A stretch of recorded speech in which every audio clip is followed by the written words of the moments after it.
딱히 야구 얘기를 하려는 건 아닌데요. 얼마 전에 LG 트윈스가 한국 시리즈에서 29년 만에 우승했죠. 우승 장면을 보면서 저는 그런 생각이 들더라고요. 야, LG 팬들이 진짜 좋아하는구나. 팬들 진짜 많다. 근데 그걸 보면서 또 롯데랑 한화 팬들도 좀 저런 순간을 느낄 수 있으면 좋겠다 싶으면서도 동시에요. LG그룹이 구광모 회장 시대에는 뭔가 좀 더 잘 풀리는 건가 싶은 막연한 생각도 들고요.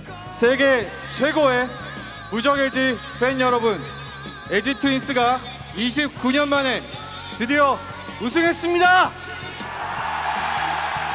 관중들의 입모양이 너무 재밌어요. 입모양이 보이는데 약간 말 잘한다, 잘해, 이런 얘기를 하는 걸로 보였는데, 아무튼 그런데 제가 야구 얘기를 처음에 시작한 이유가요, 저는 그 우승 장면을 보면서 이 인물 생각이 났어요. LG 트윈스의 초대 구단주였던 화담 구본무 회장. LG가 우승하면 왜 한국 시리즈 MVP에게 주겠다고 이미 오래전부터 직접 롤렉스 시계를 마련하고 축하연 때 쓰겠다고 축하주까지 준비해놨던 분이죠. 관중석에도 왜 그런 메시지가 보이더라고요.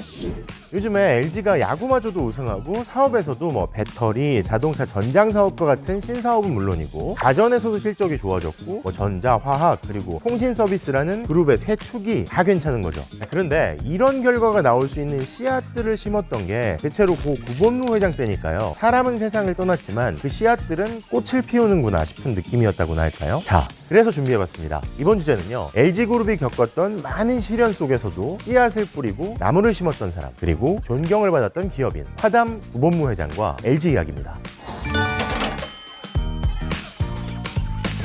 1990년 한 신문기사에 이런 내용이 나와요. 구본무 회장이 LG가 이름을 LG로 바꾸기 전, 그러니까 당시에 럭키금성그룹의 부회장이던 시절인데요. 구 부회장은 지금까지 부친인 구자경 회장 밑에서 경영 수업을 받아왔는데 LG 트윈스 구단주를 맡아서 독자적인 역량을 발휘하면서 대외적인 활동도 하게 됐다. 당시에 구본무 부회장이 이미 럭키금성그룹의 바통을 이어받을 거라는 건 사람들이 알고 있었지만요, 구단주라는 공식적으로 어떤 계열사 수장의 역할을 맡아서 그룹 활동에 전면에 등장한 건 바로 이 시절, 그러니까 럭키금성이 MBC 청룡을 인수한 뒤 LG 트윈스를 창단하면서부터라는 거죠. 근데 그 LG 트윈스가 자신이 구단주를 맡고 창단한 첫 해에 우승을 딱 해버리는 거죠.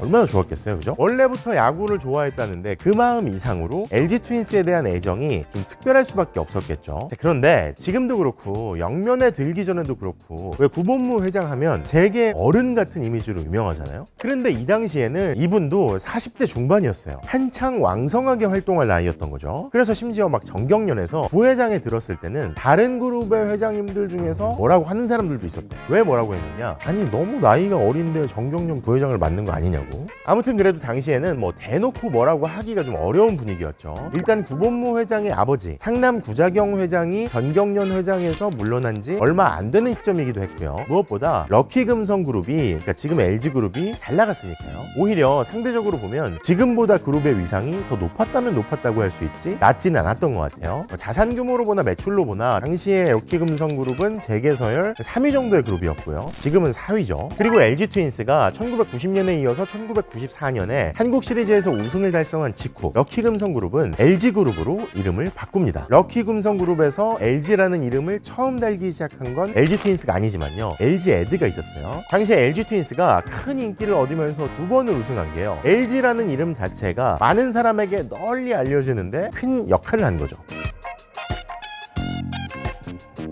그리고 1995년 구본무 회장은 LG그룹 회장에 취임합니다. LG는 공정, 정직, 성실을 바탕으로 하는 정도 경영을 통하여 철저히 고객을 만족시키고 사회에 대해서 엄정히 책임을 다하는 참다운 세계 기업이 되도록 하겠습니다. 그 역량을 바탕으로 21세기의 성장이 유망한 사업을 적극 선취해 나갑시다.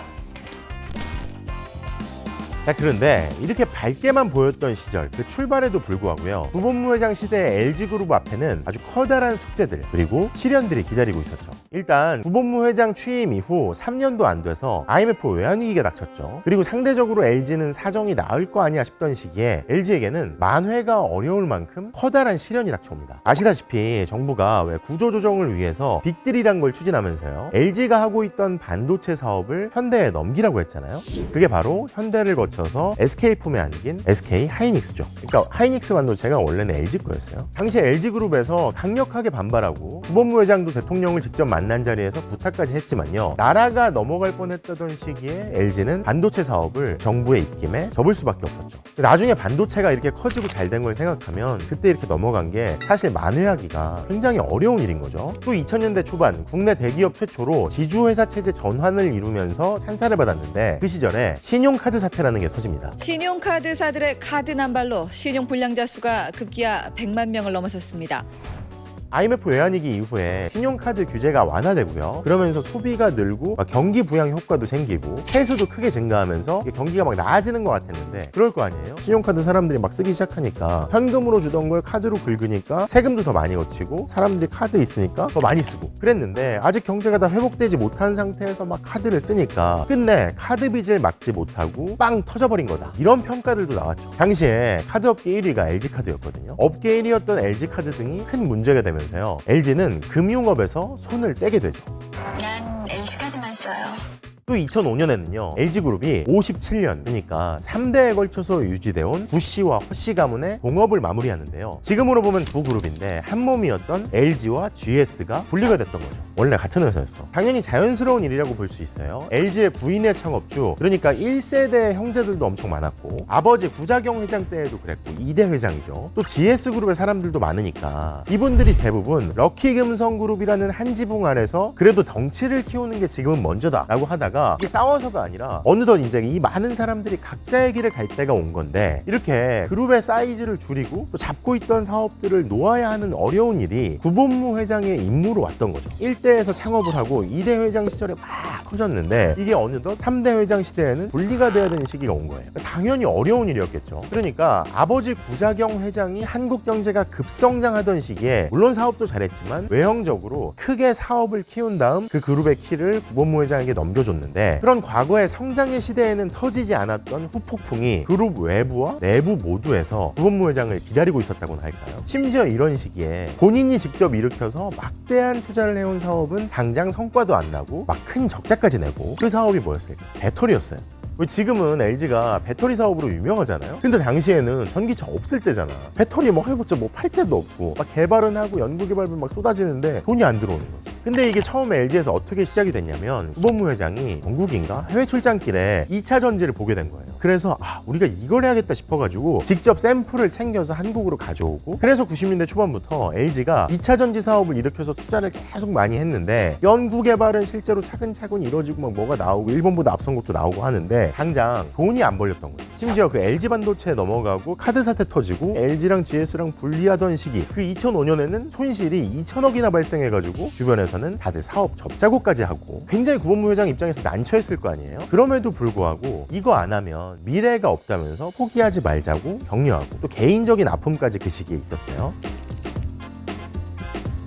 또 2000년대 후반에는요 또 그런 와중에도 미래자동차의 부품 사업에 집중하자면서 투자를 확대하고 아시다시피 미래자동차가 뭐일 것 같아요? 전기차 아니에요? 여기에서도 당장 성과는 안 보이고 또 그 시기에 잘 나가던 핸드폰 사업은 스마트폰 시대에 적응을 못하면서 허덕이고 왜 스마트폰 전에는 LG가 핸드폰 되게 잘 나갔었거든. 막 사이언이라는 브랜드가 있었죠. 초콜릿폰 뭐 아이스크림폰 되게 잘 팔렸었어. 초콜릿폰 엄청 잘 팔렸었어. 이쁘게 생겼었고요. 너 진짜 초콜릿이야? Zion ID.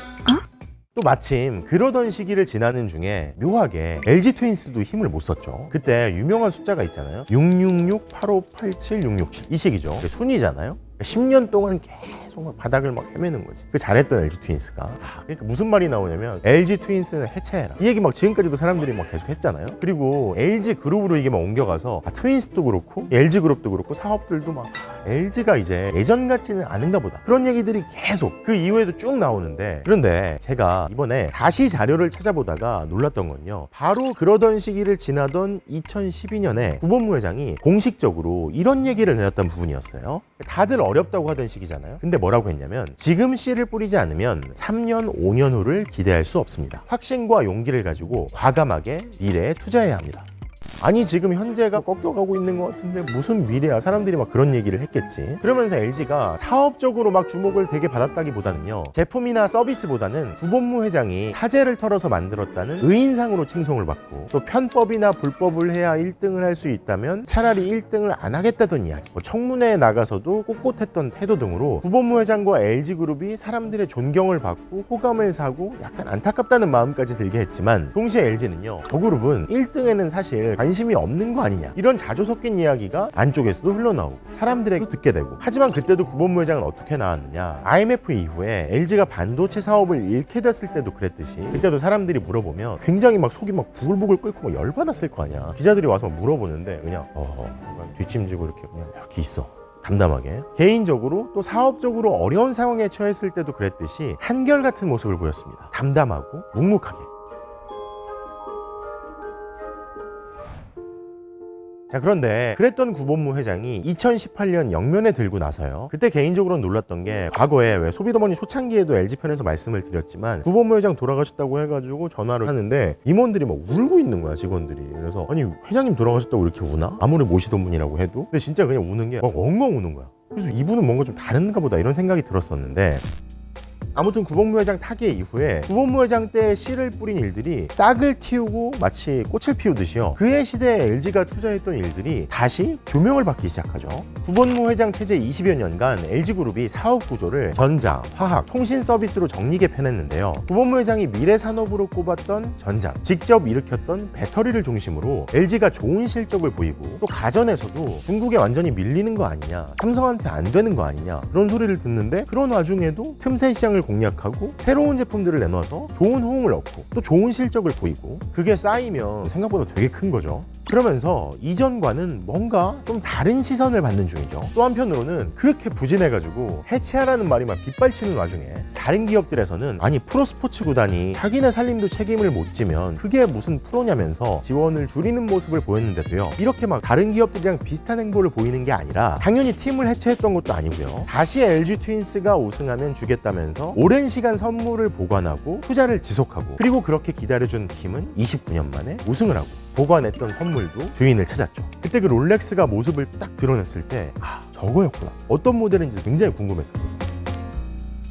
아주 간략하게 단순하게 이야기를 드렸지만요, LG의 이런 모습들을 보면서 저는 그런 생각이 들더라고요. 자신의 시대의 결과를 낼 수 있다면 좋겠지만 씨앗을 심는 사람과 꽃 피고 열매 맺는 걸 보는 사람이 꼭 같을 수는 없겠구나. 그리고 어쩌면 구본무 회장은 꽃이 피고 열매를 맺을 수 있게 인고의 시간을 지나면서 씨를 뿌리고 계속 물을 주고 포기하지 않았던 인물이었을 수도 있겠다, 이런 생각이요. 자, 아무튼 시간은 금방 지나가고 모든 일에는 부침이 있는 거니까요, 지금은 주춤해 보일지라도 그런 한국 기업, 한국 기업가들, 그리고 저와 여러분 모두가 포기하지 않고 미래를 내다보면서 한국 경제와 사회, 그리고 스스로를 더 낫게 만들 수 있기를 응원하는 마음으로요, 고 구본무 회장의 말과 함께 이번 편 마치겠습니다.